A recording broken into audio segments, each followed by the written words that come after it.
Perfect. Finally, we are here. Thank you for accepting my invitation. Welcome to Winning the Journey Within podcast. I'm so happy to have you. I appreciate you asking. I am so grateful for social media. I know we like to talk bad about it, but if you use it in a right way, if you know how to set your goals, right people show up, and that's how I feel about you and your page and what you've been doing. So I'm grateful for social media and finding you.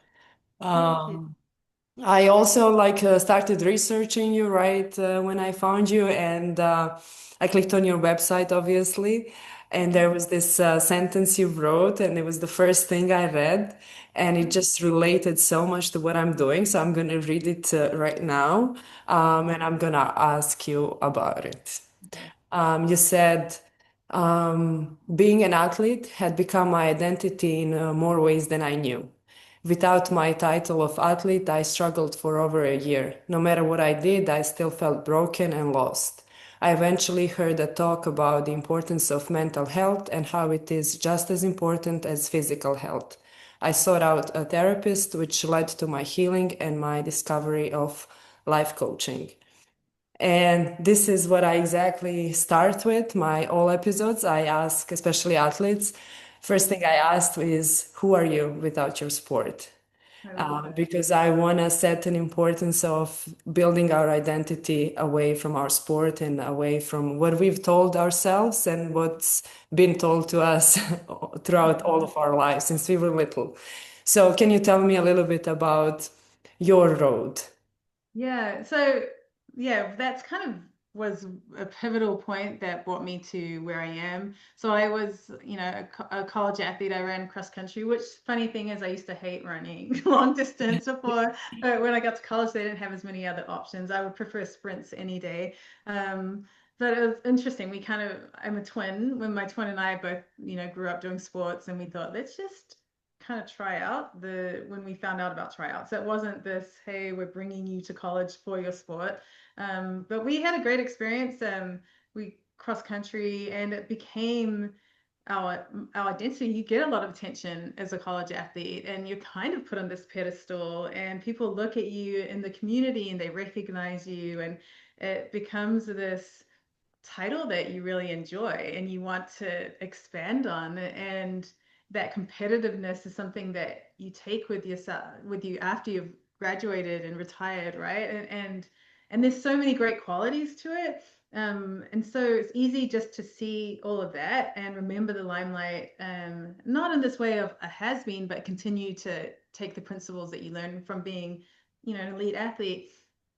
What I didn't realize is we have four daughters, and so I already had all girls, and this is a few years after we graduated, and my husband and I was doing sports conditioning. I stayed in the health and fitness world. I got my degree in exercise sports science, and I was a personal trainer.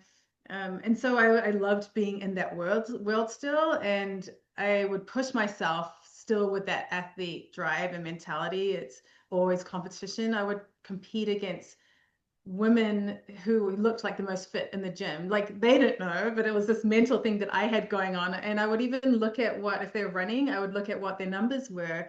And my goal was be better than that. It was always be better, be better. And there's positives to that until I got injured and I was doing, an early morning workout and box jumps with a cable machine, but someone's on the cable machine. It was my last 3 sets, and I'm like, oh, that's fine. I'll just do 3 sets of box jumps. But I was also really tired, and my form wasn't great. And that's where I jumped and I landed funny, and I could just feel like something was off. And so fast forward a little bit, had herniated discs, and I couldn't do all the things that I used to. The doctor said I was shy of injury, that I can't run anymore. I can't train the way I used to, which were all the cool power moves that I thought, made me look cool in the gym.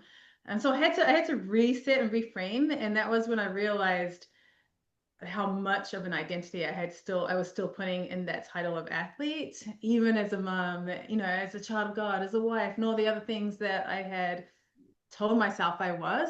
But I didn't realize until this injury happened, that I had work to do. And I look back now, and I went into a depression for like a year, but I didn't know any of these mental health tools at the time. I just didn't grow up with that. And so I didn't know what to do with my emotions, except for I hid it from everyone except for my husband. So he took the brunt of it. And I didn't want to do therapy or anything because there was a stigma. It felt like there was a stigma, and we didn't talk about it growing up. And so I felt like I'm strong enough. I don't need that. Then one day I heard a talk like from someone in my church saying that it's just as important as our physical injuries. Just because you can't see it, it doesn't mean it's less than. And I felt like for some reason that gave me permission to seek help outside of all the things that I thought were those check boxes of this is what you do, but nothing was working. And so the last resort for me felt like, okay, I'll go to therapist. I'm not going to tell anyone, but I'm just going to do this and test it out. I only ended up going to 4 sessions, but I cried 3 out of the 4, basically the whole time. I didn't even know what she got out of it, but I felt safe with this person who I didn't know, who was trained to help me. And that's when I realized that I had so much that was inside that I didn't even know what to do with. And and I no longer, I used to want to support athletes who were just really like elite athletes who didn't have injuries. But after that, all I was seeking were for people who had maybe crumbled, with their mindset and physically, who, and because I knew now, I knew their story and I had empathy. And I think that's the main thing with trials. Athletes often come to me and they're feeling so broken that they don't know what to do and they feel like something's wrong with them. But because of my experiences, it led me to a place where I know exactly what you're going through. I mean, enough to, and I've learned these tools. And that's when I went to research, like, how can I learn this so I can support others? So then I got certified as a life coach, and with that, with my experience as an athlete, as a sports mom, I think has been a beautiful combination so that I can support athletes now and their parents in this journey of when you feel lost, like what do you do? Because it's new to them, but I know, and now I get to help them, and it's this beautiful way of taking a trial or something that feels like you could crumble and go into this hole, or how can you grow from it and build on it? Definitely, definitely. That's beautiful. I love it. I love that you found your own way of healing and finding the way through everything that you were feeling and that you didn't even know you were feeling. And we've Yeah, all been there, like, and as you say, it's still, that stigma is still here. yeah, And that's exactly why I'm doing this. Like, I feel like a lot of athletes need to hear that it's okay. More than yeah, anything, it's okay. We are all going through it. We are trying to power through it as we are powering through our practices, exercises, and all of that. We were taught to power through everything. yes, And sometimes it's not the way, it doesn't work. And then, like, what do you do? mhm, So I'm glad you were able to find this. My road was somewhat similar, but we're not going to talk about my oh, I love it. But I'm today. sure your followers must know your story. But there is so much to unpack right there, and I've known so many athletes who've struggled in the periods of injury and now recovering, and in this process of recovery, however long it is, who am I now? What do I do now with my free time, with everything that, like, everything slows down, like, oh, they don't recognize me anymore, I'm not as important. And Yeah, especially once you stop playing for whatever reason that is, it's the same kind of thing. So you've said you didn't know any type of tools, you were on your discovery, then you got into it, you start learning, you started equipping yourself to be able to help us. So can you give us some tools, for example, just at the beginning about this part of our lives, like what it is that athletes can do to prevent, falling into depression, going, in some depths of feeling desperate and not knowing what to do, not knowing what's next, and how do we prevent that, and how do we get out of there if we are already, suffering and struggling in it? yeah. Thanks. I love those questions. First of all, first thought that came to my mind is if you're in it, like I think it's really easy for us to judge ourselves, right? And like something's wrong with me and just put these layers of heaviness on us when that's the last thing we want because we're already carrying this backpack filled with stones or whatever it is that feels that weight. Is remember you're human. Like it's so simple, but I think somewhere along the way it becomes like I must be perfect, this perfectionist mindset, and anything that kind of interrupts that feels like something's wrong with us. Or and so that simple breath, sometimes I just have to remind myself, like, take a deep breath and like I'm human, and that gives me permission to have other feelings or take away the judgment and have more compassion for myself. But if you were to kind of, that would be to uh, preempt it. Maybe it's to be aware of your emotions and your feelings without judgment. Replace it with compassion and curiosity. Like, oh, what? Oh, that's interesting that I'm feeling this way. Why do I think I'm feeling that way? And maybe write it down but if you don't have the time, just even question your feelings and question your thoughts. Is this true? You know, sometimes I think we just repeat things over and over again that then we tell ourselves it's true, but it's not. It's just we've repeated it and then it feels true. And so it's pulling that truth out from your thoughts and with compassion and love. And then, yeah, so it's just a I simple, love that. That hit me with compassion. Look at yourself with compassion. And yeah, that's like something we are not used to do. used to.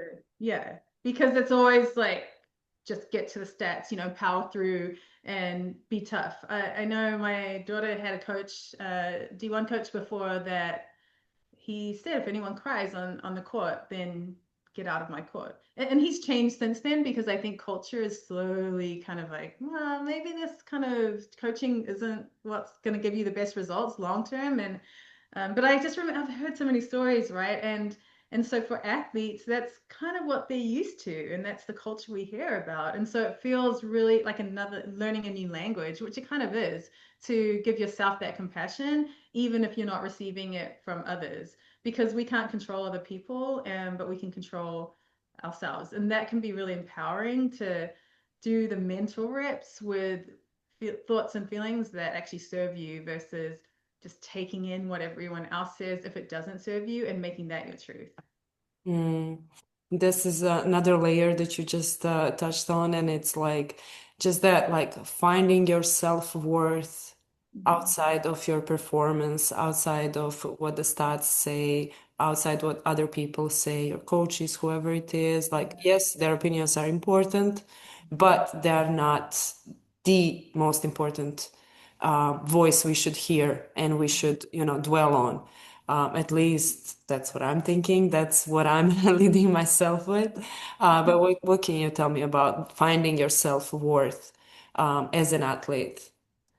So that's when going back to the original kind of statement, right? I remember I was talking to a softball D1 team, and I said my very first question is like, before we even get started, the first session, I want you guys to fill in the blank. I'm an athlete, and so I like to just make things really simple so it doesn't feel like we're in here and it's complicated, right? Because it's not as complicated as we create for ourselves. When we break it down, then it gives the athletes an opportunity to go, oh, what? I'm an athlete, and my whole life has been revolved around being an athlete, and people asking me and praising me for that, or telling me I need to be better at this. And so that's been my focus. But asking that question once again gives them space to answer it and think, well, what else do I even like? Do I even know what I like? Or maybe I need to ask someone who knows me really well, like, what did I used to like? And what else, other traits do you see in me? But it's having that awareness of who we are. And not to say being an athlete is a negative thing, right? That's something to be celebrated. You worked hard to get to where you're at, but don't get lost in it. And so it goes back to that curiosity and compassion. And a lot of the athletes couldn't even answer that question. Maybe one third of the group could answer it on the spot. And so I gave it to them for homework. I'm like, hey, there's no pressure on this. Don't feel like you're getting anything wrong, but consider what this means to you. And then when you know who you are outside of an athlete, maybe you want to develop some of those skills too. And maybe there's some things that you don't have what else do you want to be? And then that gives you some goals to like, what are the stepping stones to get to that? And so these are all opportunities to build your self-esteem and your self-worth by recognizing who you are outside of athlete, but celebrating that too. Yeah. I think there is also a stigma between us athletes that we feel like we cannot be two things at once. That we feel like we should be giving 100% on the Yeah. court, and as soon as we are not, there is guilt coming up. Like Yeah. you feel like, oh, I'm not giving 100%. This is not gonna work. You constantly, spiral in all of these things. Is that something you came about too?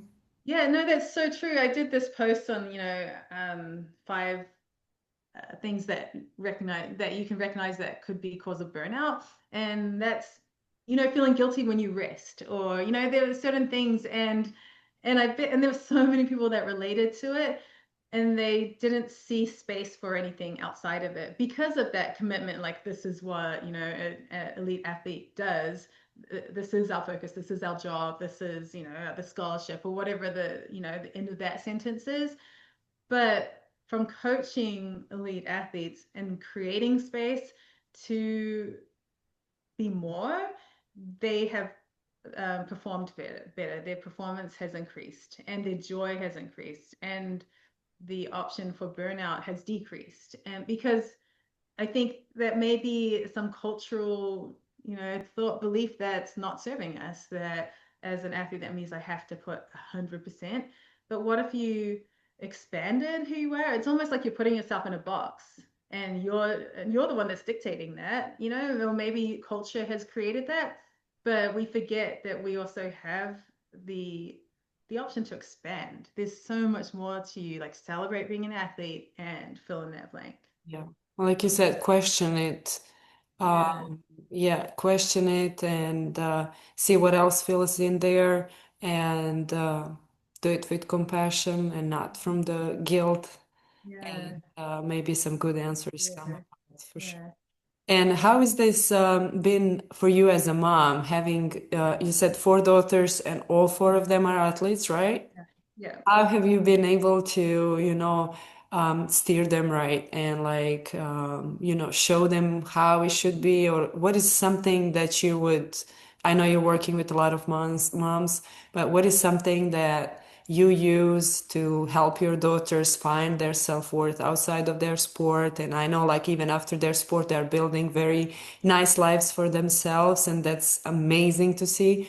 So you're somebody who can give us a good advice on that for sure. So I really hear it. So I think what I've learned, if I was to pull out one point, is I think often as parents, we want to get everything right, and we don't want to see that we're doing things wrong because we're supposed to be the models for them doing everything right. And I think somewhere along the lines that doesn't help, because it's almost that perfectionist mindset with parenting too. And so what has been really helpful for me connecting, because I think it's all about connecting with your athletes, with children.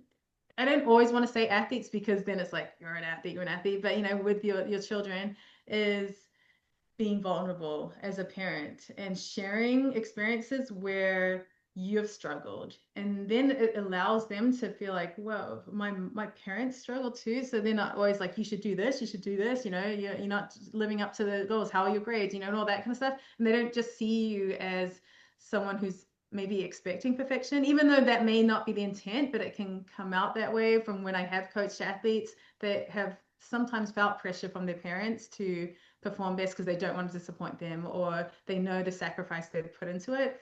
But having those conversations of, yeah, it is a sacrifice, but what's most important for you with your athlete, and letting them know, and also being vulnerable with your own experiences where you have failed, but what have you learned from it? So it gives them space to communicate with you and share their struggles, and know that you're not this perfect person that they're also trying to emulate. That's awesome. I actually never heard that advice before from a parent. Yeah, because Especially, we're all trying to keep it together, but it doesn't really serve us if we're trying so hard and then we're not giving ourselves space to be a human too. Yeah, especially like from the culture where I'm coming from, you never hear that. But if I reflect back a little bit, if I was, when I was struggling the most, and my parents have been very, like, my parents are, the definition of my parents is like being worried about us, about me and my Mm, siblings. So they really mm, worry about us. But when I was really, really struggling, I know my dad came up to me and he was like, he spread out all of these things that have happened to him and how he went mm. through it. And I was looking at him, I was like, you? Like, Yeah, it was the most healing moment, to just see good. this, for me at that moment, the most perfect human being, the strongest Yeah, human being, just being so vulnerable. And he's been through it and he's here today, and he's okay. So, yeah. yeah, that Thanks for makes sharing sense that. totally. Yeah. Yeah, and it's just changed things with me and my girls. They'll call me and they'll share things that I don't think they would have before. And that's something I didn't know until I did, right? And so that's just a reminder, like if you're hearing anything here and you're like, oh, I feel so guilty, I should have known that. Just take on like I didn't know that, but now I do. What do I get to do with it? I think it's so easy for us all to judge us when we learn new things, but it's a journey for everyone, and that's also to share with your kids. Like I didn't know this before. I don't want parents to come and go, I should go and just apologize for all the wrong things I did. But just have a conversation. Like, I'm not perfect either, and I'm always going to be learning, and let's talk about this. Awesome. Yeah. I can see that working. Yeah. But I want to read something else you wrote in one of your posts that really like caught my eye, and you said that a mistake is an action, not an identity. And Yeah. that's what like, we are experts in doing that, athletes. Yeah. And, That's so true. identify ourselves with our mistakes, with our losses, with everything that goes Mm. wrong. Like, we gotta overthink it and then, stay for so long. And I know you also have tools for those moments that happen, like short term and long term ones, like the moments that happen during the game or competition, and then those that are for long term. Can you share with us a little bit, like, what do you tell your athletes in those moments? Like, how should they um, deal with stuff Okay. like this during the game, and then like maybe in some long term? Uh, Yeah, even just this week, I had two athletes, a golf athlete and a basketball athlete, say a similar phrase of "I make dumb mistakes," and that's where we kind of paused right there. So, like once again, that awareness of what are you telling yourself when you're in that moment, and this would be kind of something to look at when you're not in your sport, right? To kind of review. So, okay, it's almost like you're doing your highlight of your thoughts, not just the game, like when you're watching recordings, right? And without judgment. And it ends up when you're telling yourself, I make dumb mistakes, what are you really saying? It's really, you're putting that on who your character is and who you are. Like, I'm a dumb athlete, or I'm an athlete who makes dumb mistakes. And then they spiral because then our brains go to all this evidence of why you're an athlete that makes dumb mistakes, because this is probably a thought that they've repeated over and over again, and our brains are so efficient that they want to give evidence with all our thoughts. Of course you're a dumb athlete, or you make dumb mistakes because of, and then they'll just replay all the mistakes that they've made, and that's easy for our brains to do. But I remind athletes that you're used to doing hard, so it's looking for what you do well. Like, you didn't get to the team you're on or get to the level you're at because it was easy. So transfer your physical skills to your mental skills. It might be new in the beginning to be aware of your thoughts, but be aware of them without judgment, and write it down. That just helps you to connect it and remember, and then ask yourself, like, process it, feel that uncomfortable feeling of, oh yeah, what do I feel when think I'm a dumb athlete, or whatever their phrase is, right? And process it. A lot of the times we don't want to, and so we'll layer it with numbing activities. Maybe it's scrolling your phone, or even, and they're not all necessarily bad, right? Or hanging out with your friends when you just don't want to think about it, or whatever it is, eating and more than what you would normally do, or it's have that awareness. What am I doing when I start to kind of spiral? Is this serving me? How do I feel? Connect it with a feeling, and let yourself feel that discomfort. Then ask yourself, how do I actually want to feel? You know, that I can believe, not I just want to be the best player or I just want to be confident, but you don't believe it yet. It's not going to work if you're giving yourself some feeling that you're not there yet. Not saying you'll never get there. It's like, oh, I'm just in my journey, I'm learning. So just ask, what feeling can I believe right now that feels better than anger or frustration or whatever that feeling is that you're currently having? And then how could I believe that? How could I feel that? What thought would that be? So replace, like, notice the thought that's not serving you, and then replace it with something that you can believe now. That's the key. And then that connects with that feeling that you want. And then practice it. I always say, I'll just hold, I don't even know how many kids athletes actually use post-it notes anymore, but I'm like, write it down on a post-it note. Write down what's your new thought and your new feeling, and then write down some, oh yeah, some actions or inactions that you will do differently. So that's visualizing it, right? So visualize what's not working without judgment, then create a plan, and that's empowering for them. That's going to work for you. It may not work for anyone else, but that's the exciting thing about mind works. Is like you just get to choose what works for you. It could be some phrase that someone else is like, that means nothing to me, but if it means something to you, maybe it was even something someone said to them as a child that made them feel good, or whatever that belief is. Then practice it, write it down, put it on your mirror or somewhere you'll see it all the day, and do the mental reps daily so that when you're in that moment, you don't have to think about it. It's like, oh yeah, I've trained for this, I know what to do, and because it just feels better. Yeah. What I used this phrase in my healing journey, rewriting the story that I've been Yeah. telling myself, that others been telling me, and that I accepted as the truth, which had Yeah. nothing to do with who I was, but like rewriting that story, as you said, like, and it just Yeah. like connecting that feeling that this new story gives you with who you are now and where you are now. It's just for me, it was a game changer. It is. And then noticing your old thoughts might come back, but that's not a problem because we're not in this perfectionist mindset. If it was perfectionist mindset, it's like your world would crumble. It's like, something's wrong. It's like, no, it's just your brain remembers some old thoughts because you repeated them and as a habit. But just tell yourself, this doesn't serve me anymore. This does now. And that's whatever your new belief is. And eventually, those old thoughts that don't serve you will just kind of fade away if you do the work. No, definitely, definitely. And that's something that, again, we are used to doing. It's practicing. It's like Yeah. practicing our muscles and our exercises, skills, everything that we've been doing. Now we get to practice the Yeah. mental skills that can help us tremendous. Yeah. Yeah.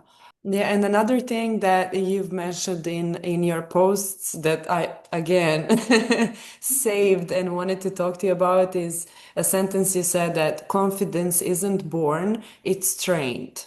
Yeah. And it's for us, it's so easy to say, oh, she's confident. Like, that's just who she is, like she's got it. Like, that's who she is. I'm not. I, Yeah. I don't know how to be confident in most cases, like Yeah. something needs to like trigger me for me to, bring up the confidence that I may have somewhere inside of me. So, how Yeah. do you train confidence? Please teach me. I mean, I think a lot of it is stepping into your fears. Like, even for me, when I started coaching, I didn't feel very confident because it was something new that I'd never done before. I was confident in training the physical side and doing all that. I knew how to do that, and became easy. But when I stepped into this new role a few years back, I had all these questions of doubts, like, and it's doubt your doubts, right? Like maybe write down what your doubts are and then go back to those questions. Is this true?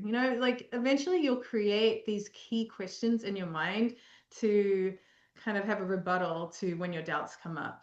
It's just, is this true? Or if I did feel confident, or maybe that's a few years down the line or a couple weeks, whatever it is, what would that future version of me tell myself today? Or if there's someone that I admire, I often ask athletes, who do you admire as an athlete? What do you think they would be thinking in the same situation. So it kind of gets them out of their heads because it's really easy for us to be so stuck in our own heads that we don't even see other options. So I take them out for a bit. It's like, hey, like your future self who's confident, what would they tell you? Or a person that you admire, what do you think they would tell you? Or if you were giving advice to a teammate or someone or some younger athlete that's looking up to you, what would you tell them if they were going through the same thing? And it's easier for us to think in that way and go, oh, well, this is what I'd say. And then ask if you believe that now. And if you don't yet, like let's help that to get you to a place that you believe now. And eventually you can get to that point. But it's always a building block. And I think it's easy to put up these walls, like it's just not possible. That's not me, that's someone else, and let comparison come in. But going back to I'm human, take that deep breath and there's no one confidence is we're not born with confidence, so that person that you're admiring, they've got a story, and they may not be feeling it inside, but they've trained themselves to do that action first, and it's different for everyone. And so the comparison never helps us unless it's this place of I really admire them, I hope to be like that, what would that look like for me, and using that as an opportunity versus it's pulling you down. Yeah. And that's another thing you just uncovered for us, and it's that comparison.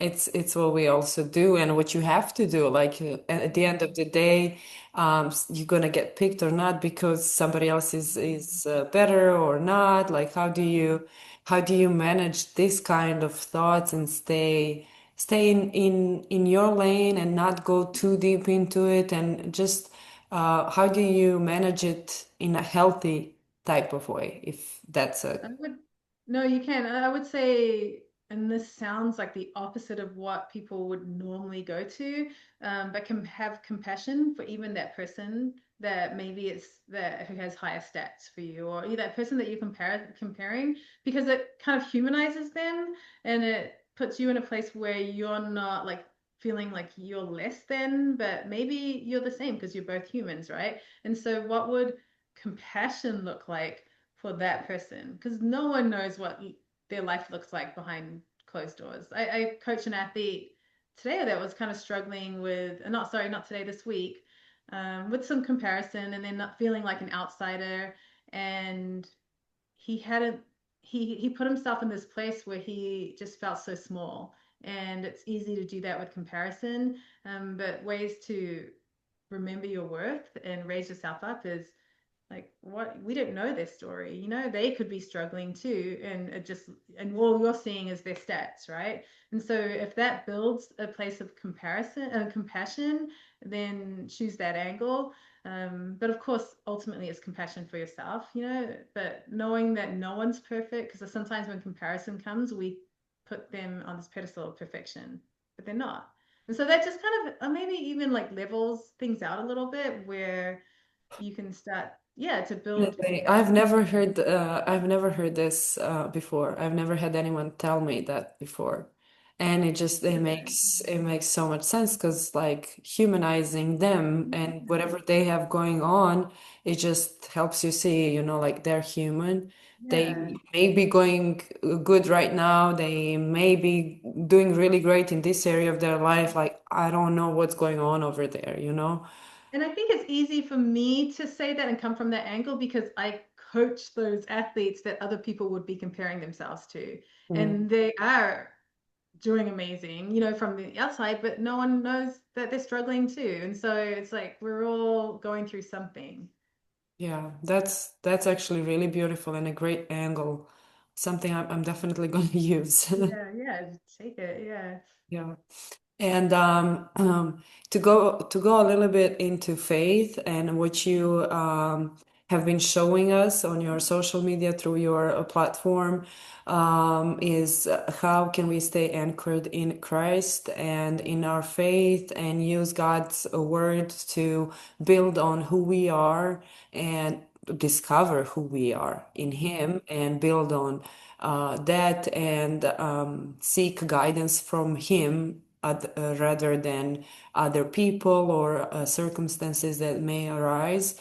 So like we touched on a lot of aspects of athletes' life, but what do you say like to somebody that's looking for their identity, for example, or looking for their confidence and self-worth?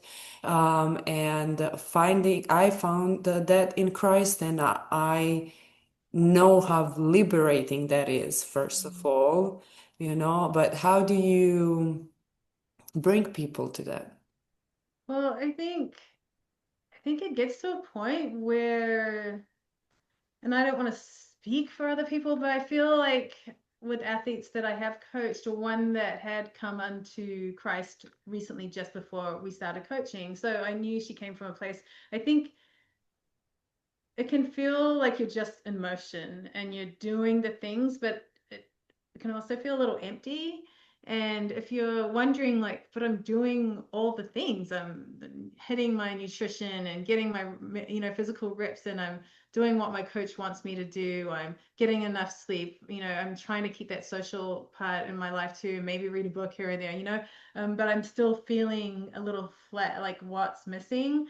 Maybe that's a time to question. Is like, is is it God? Is what impact would he have in my life? Maybe I should test it out. Maybe I should try praying and test out what faith is. And that's if someone's coming from a place where maybe they're not including him, or maybe they've grown up within, just kind of moved on.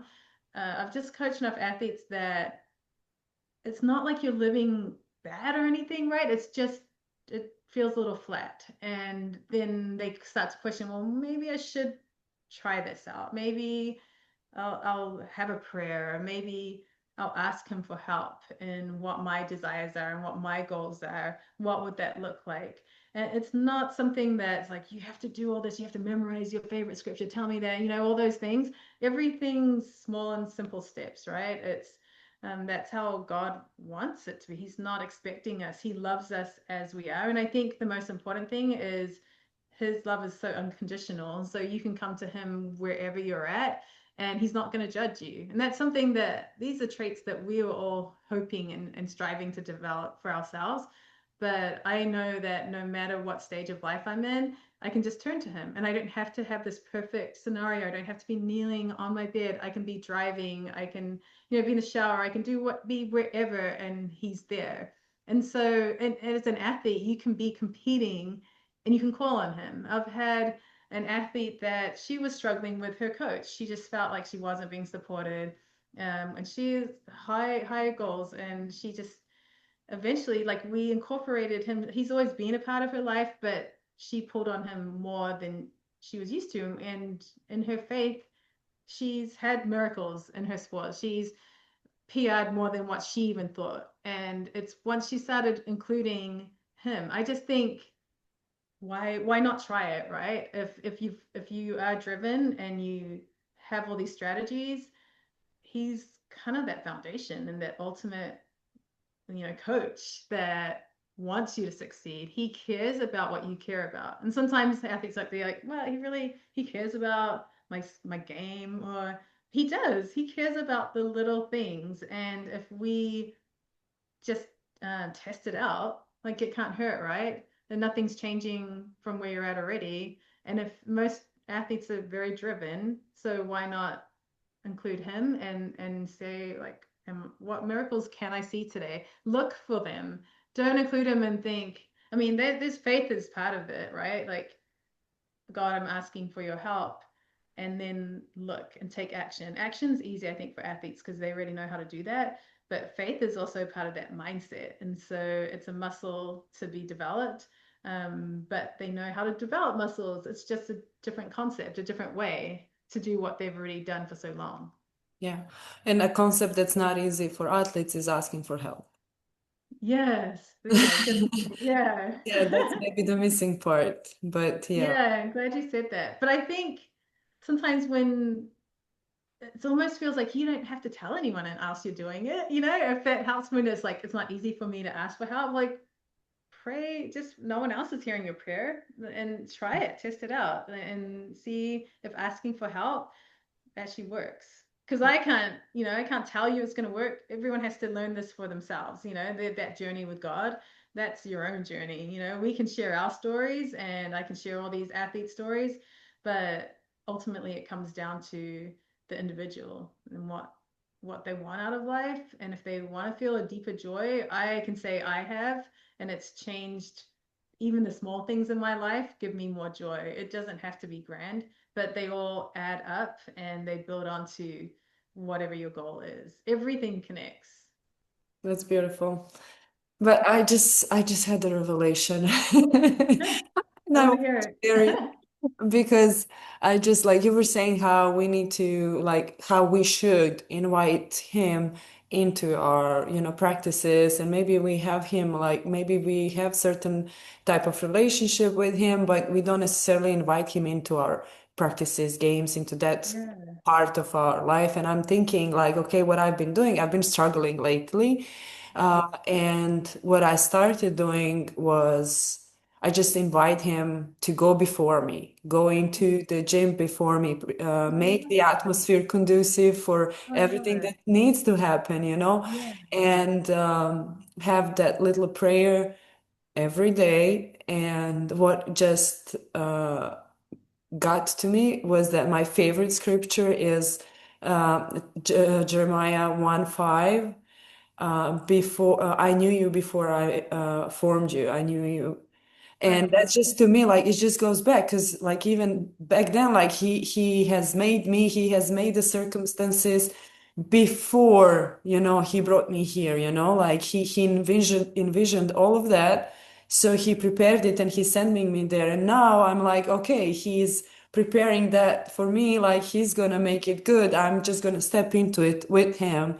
And it Yeah. just like gave me like Oh, such a revelation because like in those moments of struggle, it's not easy, like you either feel alone or like you're not sure what is wrong, what is right. Like, is it you? Is it others? Is it whatever it is, like, but who knows? It's him.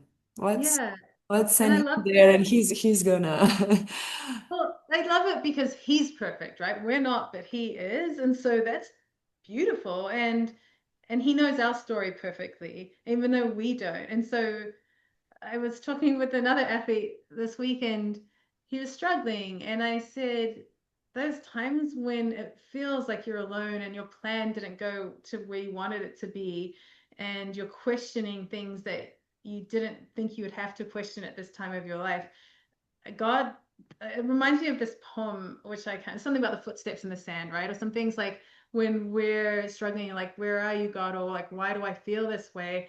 That's where I like to believe He's carrying you, and you don't have to, there's times in our lives when we feel so lost, but He never left us. That's when He's carrying you. And then at some point, He's like, you're ready and you're going to do it, but I died, so I atoned for you so that you don't have to do this alone. Like we're always together, and there are times when you may fall more, but that's when I'm going to come in and fill that space for you, and then we're going to continue this walk together.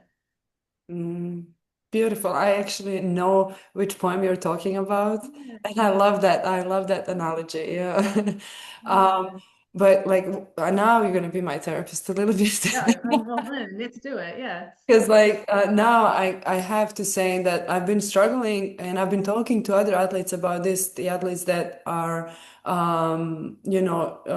deep into their faith and like have relationship with God.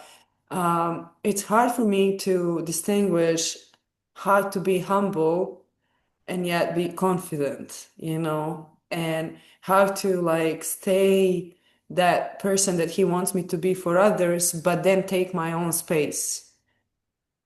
Tell Does that, me for example, like, is there something specific that what describing that? like, for example, I prefer to pass the ball than shoot Yeah. 90% of the time, And like Okay. even like starting this project, I'd prefer to, have two, three more people with me so that I'm not the one that's, like standing out and that I'm not the one in front, but I cannot find another person that works with me. And I know it's him like trying to show me that I am supposed to be doing this on my own, you Oh, okay. know? So you don't.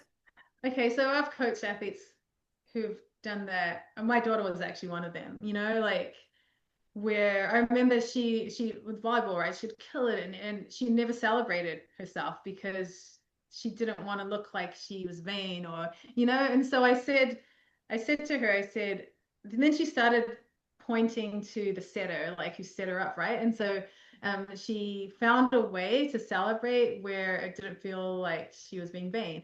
Because, but I think with you, you're not, it's not about, you're a part of a team with basketball, right? And so it's not just like the light is only on you, like they're all going to say this, you created this because you didn't without your teammates. And so that might be holding you back with passing it versus shooting it because if that feels like it's vain, is that what you're saying? That it feels like it's, or are you scared of failure or?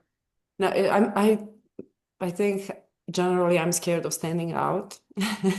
But why? Like what's going to happen if you stand Because out? I feel like um to be my true self through Christ, I need to be humble, and I'm struggling to find the boldness that he Okay. has and that he wants us to have.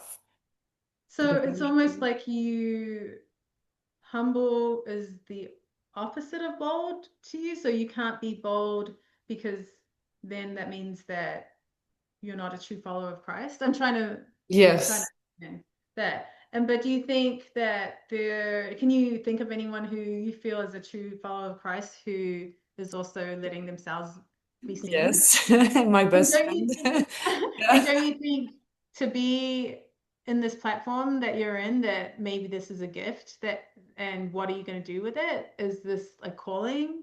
And what does he want you to do with it? And it may be stepping into a fear and questioning your thoughts of what humble actually means. And maybe those thoughts are coming from the adversary and trying to, because he knows how powerful you are and the impact that you can have to bring others unto Christ, that he's like, oh, she's, you know, she's going to be vain or, you know, she has to stay humble. But what if you can be humble and bold and then reach your goals? Hmm. Because what's your ultimate, like, what do you want to do as a follower of Christ? I wanna bring people to him. I wanna be loud in my faith, which I wasn't always, but I've come to a point where I'm confident enough Yeah, to, speak up and speak about him and what he has done in my life. yeah, And definitely everything that I do, I want to glorify him, but there is that but in me, and I don't want to blame it on the scripture or on my yeah, relationship with him, because as my friend, my best friend is the biggest follower of Christ that I know, and she's super bold, and she doesn't yeah, understand how I cannot be bold. yeah, But I do struggle there, and maybe this is like a learning point for me, like even having yeah, a podcast and stepping out of my comfort zone and doing all of these things alone, yeah. so alone with him, but alone in a sense like, okay, now it's me, you know. Yeah, and maybe that's not a problem. And it's like I've never thought of alone as a problem. And so I would take some time to question what alone means to you because then you did add with him, but there's a part, and then you had a comparison to your friend who's bold, but maybe your bold is different from her bold. And it doesn't need to be the same as hers for you to still be a disciple, true disciple of Christ. And and I think that attracts different people, you know, and so maybe she's attracting people and being that true follower of Christ and with her gifts and her talents, but maybe it's an opportunity for you to look at like what are my gifts and what are my talents right now. I mean, you were bold, you reached out to me, and you've, you know, the fact that you've created this, and maybe it's time for you to celebrate more where you're at and what you're creating. It feels like you're hiding a little bit, but no one else may see it, but it's something internal for you. And this is an opportunity for you to shine because ultimately, like God wants us to shine our light. And do you feel like you're shining your light when you're hiding? And you I know, I'm listening to you, yeah, and I'm trying to question where's this feeling coming from, and it's probably because all my life I've been an athlete of a team sport, And I've Yeah. been a team player, you know. I've been a Yeah. player who's like 100% team player.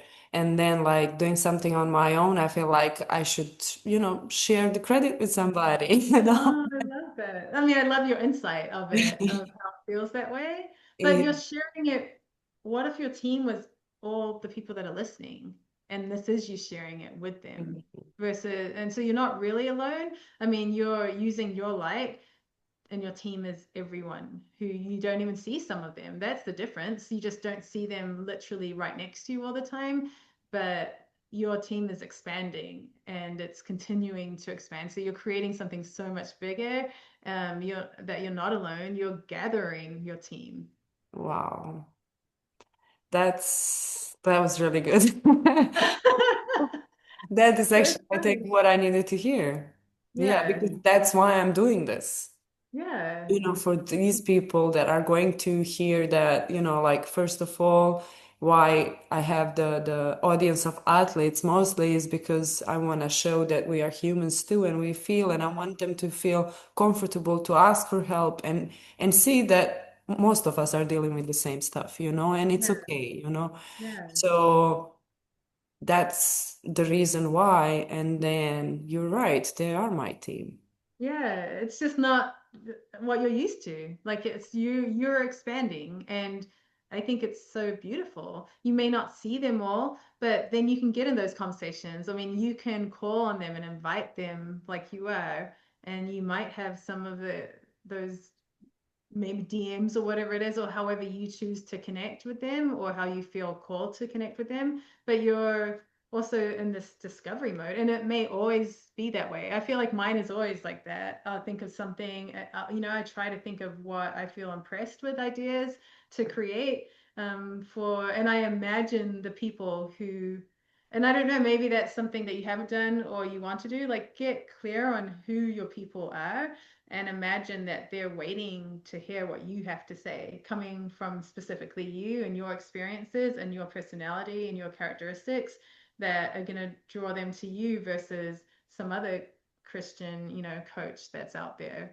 So I think there's a little bit of making yourself small in a way that the adversary is celebrating versus, you know, if that's your goal, then lean on God and let Him use do His work to create what you want. And It's that's when miracles happen. Yeah, this has been his miracle for sure. For Yeah. sure. Like he's been the one who's guided me and shown me how and what and when and all of these little things even. So I truly believe that, and it's been him all over this. So, and even like finding people like you, like this just, like makes my day. Well, I feel the same. I think we're both guided by this, obviously the same God. And so that's what keeps me going, that my connection with him and following those promptings is like, okay, even with me connecting with you, because like, there's some people that have asked me and I just don't feel like it's the right connection. And so I'll just go by, okay, if this feels like this is, supporting what we want and you're a light too, then yeah, because the whole purpose is for us to spread, and hopefully help others out there who might need what we can give them. And once again, we're not perfect. And I Yeah. think, to go back into that, like, and people want to see imperfect people and they don't want to see, I don't know, I'm turned off when I see these Instagram accounts where everything's filtered and the house looks perfect. I don't want to follow that because that makes me feel less than, or like I don't relate to them. Is that their real life? And so however you're showing up, I think is exactly what your people need. Yeah. Beautiful, and thank you. You're welcome. But it's amazing because I even like when I was drafting some questions here to talk to you about, there was this moment where I wrote athletes who downplay their wins are killing their own momentum. And Yeah. that's what I've been doing. I downplay Yeah. myself a lot. Yeah. Just I feel like just like you explained with your daughter, and we did touch on it, but it's something that's happening to a lot of us also. Like, Yeah. so it's good to try to find to again question, be curious, Yeah. why, and find that belief that's somewhere out there, and bring it alive and see if it's correct or not. Like you've just showed me, it's not. There's- Yeah. There is another way. There is another way. There is just a little flip that can change the Yeah. whole picture. Yeah. So I'm excited for you to Thank to thank move you. on. And Is it also, Malika? Is that how you sorry, say it? Your name is it? Do you say it Malika? Is that how you pronounce it? Milica. Oh, Milica. okay. Glad Malika. But Mima, everybody calls me Mima, so it's easier. Mima. Mima? Is Yes. that what they call you? Okay. Yes. Yeah, I'll make sure. Um, but few weeks ago, I did an episode with three moms that are athletes, professional basketball players, Oh, amazing women.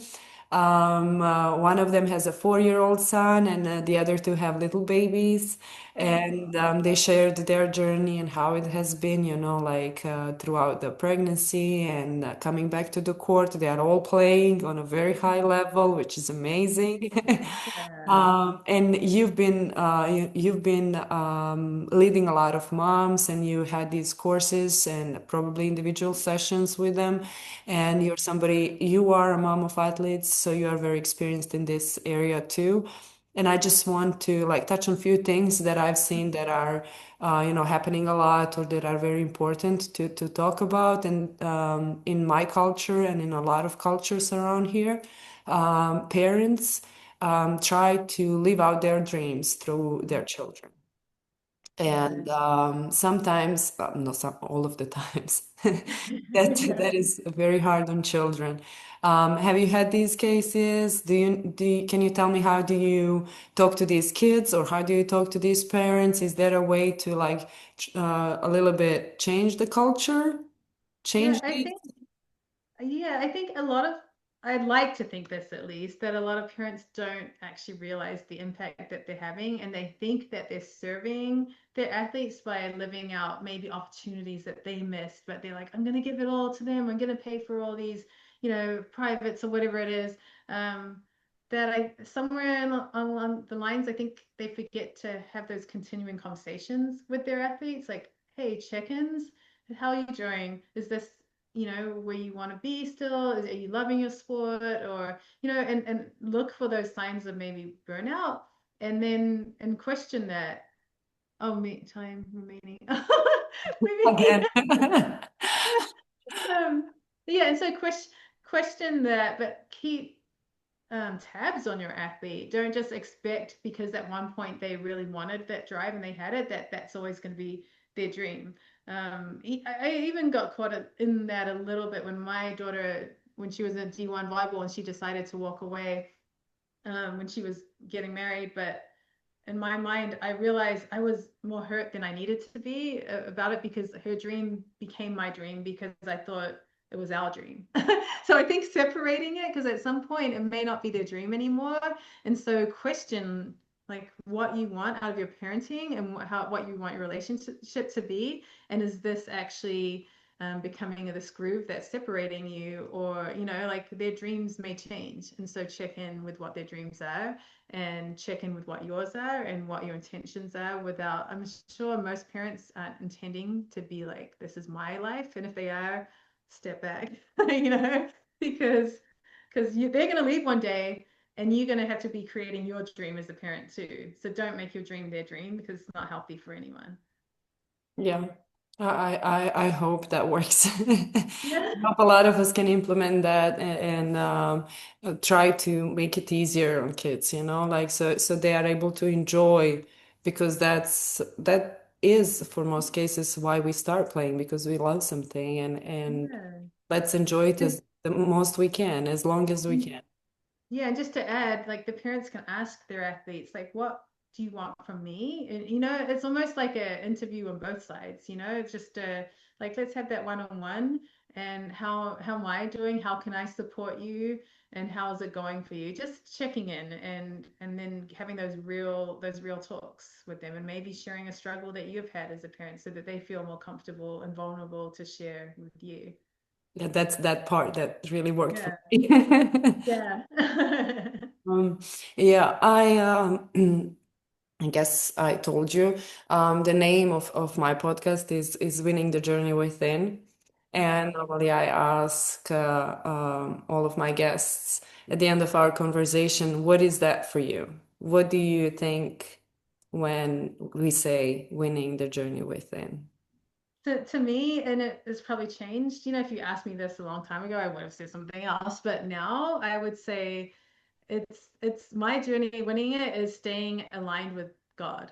You know, if and checking in with Him. You know, saying parents check in with them, but I need to check in with Him and myself and remind myself like what are my goals and how am I aligned with what He wants. You know, what do you want me to do in my prayers? Like how can I serve the way that you would want me to, or how can I serve and see them the way that you see them? And to me, that's winning.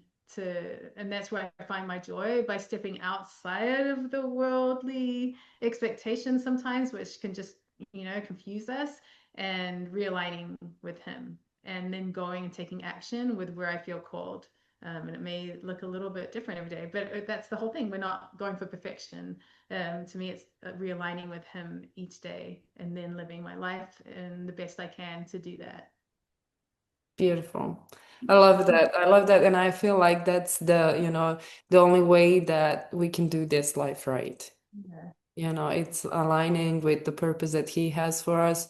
And I feel like as you submit to him, as you surrender to him and his ways, your desires become his desires, and then it just gets easier and easier, Yeah, like it does. yeah. It really does. And I think that was a key word. I think it feels like it can be complicated or too hard, or we start judging ourselves like, oh, we're so far away from Him. But no, like He wants us to go back to simple steps. He's not expecting the world. He doesn't expect perfection. And that's why it's a beautiful relationship. Perfect, perfect.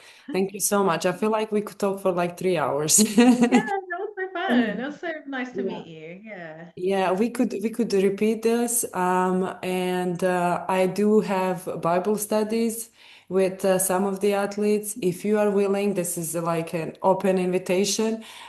We could include you, where we're gonna study His Word and see how it aligns with our sport and everything that we are going through in other areas of our life.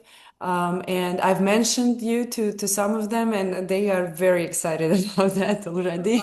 Yeah, send me Yeah. the your schedule and we see if we can make it work. Perfect. Yeah. Perfect. I will definitely. But this has been great, and I hope to talk to you again soon.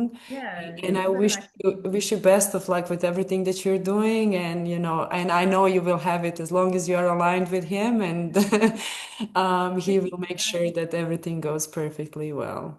Yeah, I appreciate it. It was so nice to meet you and connect with someone else like-minded. Great meeting you. Thank you so much. Thanks, Nima. We'll talk soon. Bye. Okay.